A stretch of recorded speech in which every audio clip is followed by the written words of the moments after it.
আজকে যাচ্ছি একটা হোটেলে। দেখি একজন ভাই হোটেলে কাজ করতেছে। রুম নাম্বার 16-তে আসলাম। কি অবস্থা ভাই, কেমন আছেন? হ্যাঁ, আসসালামু আলাইকুম ভাই। ভালো আছেন সালাম, ভাই? ভালো আছেন ভাই? এই যে আলহামদুলিল্লাহ ভাই। তো কাজকর্ম কেমন চলে ভাই? আপনি এই হোটেলে কাজ করেন? হ্যাঁ ভাই, এই হোটেলে কাজ করি। মোটামুটি আল্লাহর রহমতে ভালোই চলতেছে। দিনকালও যাইতেছে। এখানে তো সুন্দর। আপনার কাজে মনে হইতেছে ভাই আপনি হাউস কিপিং এ কাজ করেন। জি, জি ভাই, আমি হাউসকিপিং এর কাজ করি। আপনার দেশের বাড়ি কোন জায়গায়? আমার দেশের বাড়ি জামালপুর, থানা জামালপুর। ইসলামপুর। আর মালয়েশিয়া কতদিন থেকে আছেন? মালয়েশিয়া আছি ৫-৬ বছর। মোটামুটি কাজ কাম তো চলে ভালোই না? হ্যাঁ, হ্যাঁ, চলে। আমার একটা চ্যানেল আছে।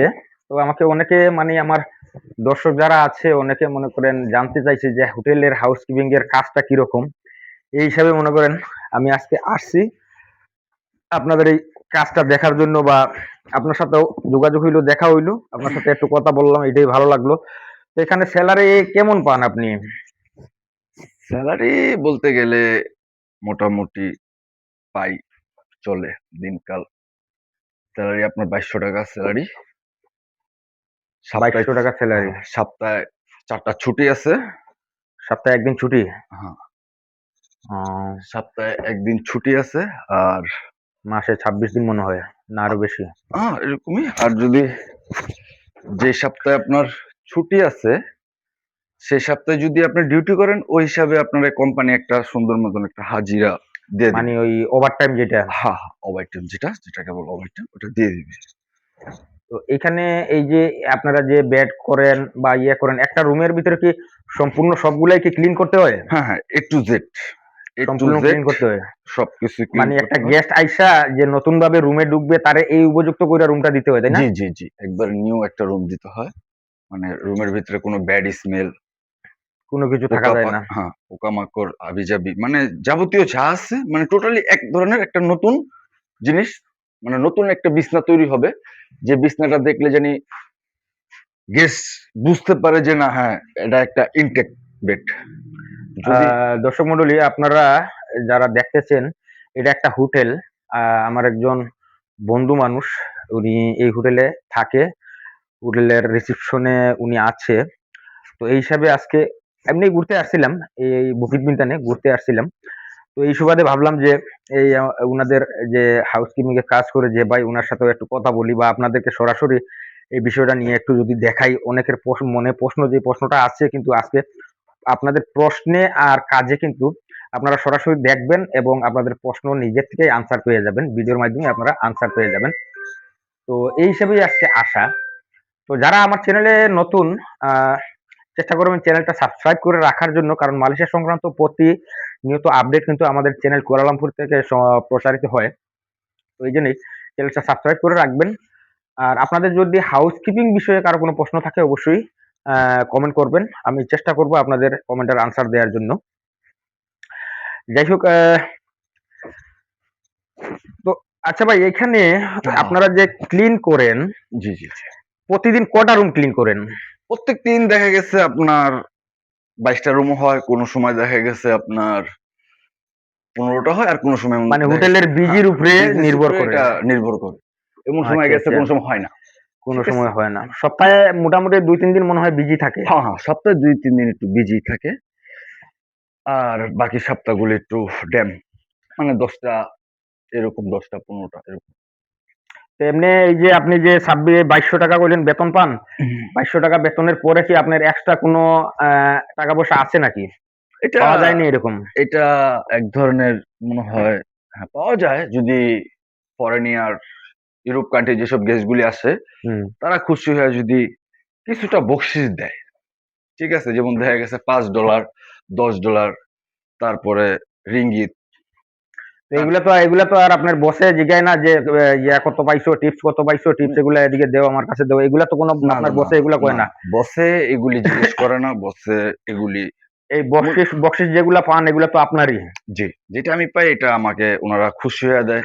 যেমন দেখা এটা গেছে মালয়েশিয়ায় কিন্তু আসলে বিভিন্ন দেশের গেস্ট যারা মালয়েশিয়া ঘুরতে আসে তারা কিন্তু যে কোনো না কোনো হোটেলে থাকে। আর হোটেলে থাকলে মনে করেন যে কেউ যে কোনো হাউসকিপার একটা রুম ক্লিন করে অবশ্যই প্রতিদিন। তো সেক্ষেত্রে দেখা গেছে যে একটা গেস্ট যখন ফরেনার, মানে অন্যান্য দেশের রিচ কান্ট্রির গেস্ট যারা আছে, লন্ডন, আমেরিকা, কানাডা, চীন, জাপান যেগুলো আছে, ওনারা কিন্তু মানে খুশি হয়ে যায় একটা টিপস দেয় বা বকশিস দেয়। যেমন এই যে এই রুমটাই ভাই ক্লিন করতেছে, এই রুমে যদি গেস্ট থাকতো তো অবশ্যই মনে করেন হয়তো 10-20 টাকা মালয়েশিয়ান রিঙ্গিতে হোক আর ডলারে হোক, যাই দেখ একটা পয়সা অন্তত দিত। তো প্রতিদিন কি ভাই টিপস পাওয়া যায়? হ্যাঁ, প্রত্যেকদিন মোটামুটি পাওয়া যায়। মানে আপনার প্রত্যেকদিন খাবার বলতে থাকার খরচাটা, পকেট খরচাটা উঠে? প্রত্যেকদিন পাওয়া যায়। বাট যেদিনকে হোটেল বিজি থাকে তখন পাওয়া যায়। দেখা গেছে একটা লোক লাকিস-টাকিস এগুলি নিচে উঠানো, নামানো। সে আহ, খুশি হইয়া দিল। এটা ঠিক আছে, মানে ঠিক গেস্টের আছে? ভালো সার্ভিস হ্যাঁ, দিলে হ্যাঁ, হ্যাঁ। গেস্ট খুশি হয়ে দেয়। হ্যাঁ, এটা জি। স্বাভাবিক, আমাদের বাংলাদেশেও আছে। মনে করেন বাংলাদেশের যে হোটেলগুলো আছে, যদি ভালো সার্ভিস দেয়া যায় কিন্তু এই আমাদের বাংলাদেশে যারা আছে তারাও 10, 20, 50 টাকা দেয় অনেক ক্ষেত্রে। এটা আমরাও দেখেছি। তো এছাড়া এই যে একটা হোটেলের ভিতরে এই যে এখানে গেস্টের কাপড় চোপড় রাখার জন্য, এটা ক্লোজেট বলে, কাপড় চোপড় রাখার জন্য এখানে একটা ইয়ে থাকে, বা ওই যে গেস্টের যদি প্রয়োজনীয় জিনিসপত্র রাখার জন্য, পাসপোর্ট, টাকা পয়সা রাখার জন্য এখানে একটা লকার আছে। আর মোট কথা হচ্ছে এই সব কিছুই কিন্তু কোনো না কোনো ভাবে মানে একদম ক্লিন করে রাখতে হয়, সবসময় ক্লিন করে রাখতে হয়। তো তারপরে আবার টয়লেট আছে। টয়লেট মনে করেন এটাও, যিনি হাউসকিপিং এ কাজ করবে, কিন্তু A to Z, মনে করেন একটা রুমের ফার্স্ট দরজার থেকে শুরু করে, এই যে দরজা আছে, দরজার থেকে শুরু করে বেড, বিছনা গুছানো পর্যন্ত যা কিছু আছে এভরিথিং একটা হাউসকিপিং এর কাজ। এই কাজটা করার পরে কিন্তু আমি যতটুকু জানি যে এখানে সুপারভাইজাররা আসে আবার চেক দিবে যে এখানে কোনো ফল্ট হইল নি, কোনো জায়গায় কোনো একটা বিছনার চাদরে কোনো দাগ আসেনি বা ময়লা আসেনি। এই সুপারভাইজার যারা আছে তারা কিন্তু চেক দেওয়ার পরে রুমটা রিলিজ দেওয়ার পরে রিসিপশনে কিন্তু ওই রুমটায় গেস্ট বুকিং দেয়। তো সবকিছু মিলেই কিন্তু হোটেলের হাউসকিপিং এর যে বিষয়টা আসলে, এই যে ভাই যে কাজ করতেছে মনে করেন সারাদিন এসির নিচে, হোটেলের ভিতরে মনে করেন 24 ঘন্টাই এসি চলে, যে কোনো হোটেলের ভিতরে। মালয়েশিয়াতে যে কোনো একদম নর্মাল হোটেল হইলেও 24 ঘন্টা এসি চলে। এসির ভিতরে কাজ, এই যে এসি মনে করেন ইচ্ছা করলে চালাইতে পারবেন, এই সেটা আপনার ব্যক্তিগত ব্যাপার। চালাইয়ে যদি কাজ করেন তাও পারবেন, না চালাইয়ে কাজ করলে তাও পারবেন। কিন্তু করিডোরে মানে বারান্দায় যে এসি গুলো থাকে এগুলো অটোমেটিক থাকে, অটো চলে। তো যাই হোক, সবকিছু মিলিয়ে কিন্তু আজকে আপনাদের মাঝে যে হাউসকিপিং এর যে একটা কাজ, অনেকে বলেন 5 স্টার হোটেলের হাউসকিপিং এর কাজটা কি বা কেমন কাজ, এই সরাসরি আমার এই ভাইয়ের মাধ্যমে আপনারা কিন্তু জানতে পারলেন। তো যদি এই বিষয়ে আপনাদের আর কোনো কিছু জানার থাকে, বোঝার থাকে, অবশ্যই কমেন্ট করবেন। তবে এই কাজটা যদি আপনি একদম না জানেন, তো মালয়েশিয়া আসার পরেও কি ভাই এই কাজটা কি কেউ শিখিয়ে দিব? মনে করেন আপনার সাথে যদি একজন লোক আসে, আপনার বসের একজন লোক আসে আপনার সাথে দিল, আপনি এই কাজটা শিখাবেন? অবশ্যই যদি আমাদের বসের আন্ডারে যদি কোনো লোক যদি আসে, তাহলে উনাকে জাস্ট দেখায় দিতে হয়। ইভেন উনাকে অনেক কিছু বুঝাইতে হয়। উনার যে মনে করেন উনি নতুন একটা লোক, হুম, হুম, হুম, ওই হিসাবে উনার কাছে হুম। আমার কাছে অনেক কিছু হ্যাঁ, হ্যাঁ। শিখার আছে। শিকার আছে, ঠিক শিকার আছে? আছে। তার জন্য মনে করেন অনেক কিছু শিখাই। আছে অনেক লোকজন আছে যে ভাই আমাকে মানে একটু জাস্ট ১ম পর্যায়ে একজন নতুন লোক কলিং বিষয়ে আসলে, এক্সাম্পল একটা উদাহরণ দিতেছি। মনে করেন আপনার বসের আন্ডারে আরো ২ জন লোক আসলো বা ৫ জন লোক আসলো। তখন এই লোকগুলা তো কাজ জানে না। সেক্ষেত্রে আপনার বসে যদি আপনার সাথে দেয়, আপনি তো অবশ্যই কাজ শিখাবেন। অবশ্যই। আমি এইটাই। যখন নতুন আসছিলাম তখন তো আমি এসব কাজ আপনারও আরেকজনে হ্যাঁ, শিখাইছে। এসব কাজ কখনো করি নাই। বাট আমারও আরেকজনের মাধ্যমে বসে পাঠাইছে। উনি আমাকে দেখাইছে যে এটা এভাবে করবা, ওইটা এভাবে করবা। এখানে কোনো ফল থাকবে না, ওখানে কোনো ফল থাকবে না। ওই আস্তে আস্তে দেখা গেছে এখন হ্যাঁ, এখন অলরেডি মোটামুটি চালু হয়ে গেছেন না? হ্যাঁ, হ্যাঁ, তো চালু এই হয়ে পর্যন্ত গেছে। দেশে গেছিলেন নি? দেশে এই পর্যন্ত যাওয়া হয় নাই। কেননা আমাদের সবকিছু হইলো আমাদের এজেন্টের কাছে। এজেন্টের কাছে ছুটি চাইলে এজেন্টে কয়, "যাইও নে, টেকা কামাও।" ডায়লগই একটাই। এটাই, মালয়েশিয়া বলতে না, প্রবাসে কিন্তু আসা যায়, যাওয়াটা অনেক কষ্ট। কারণ অনেকে টার্গেট নিয়ে আসে ২ বছর বিদেশ করবো, ৩ বছর বিদেশ করবো, কিন্তু এরপরে চলে যাব। কিন্তু এরপরে দেখা গেছে যে ১০ বছর বা ৮ বছর, ১০ বছরও কিন্তু যাইতে পারেন না। এটা স্বাভাবিক।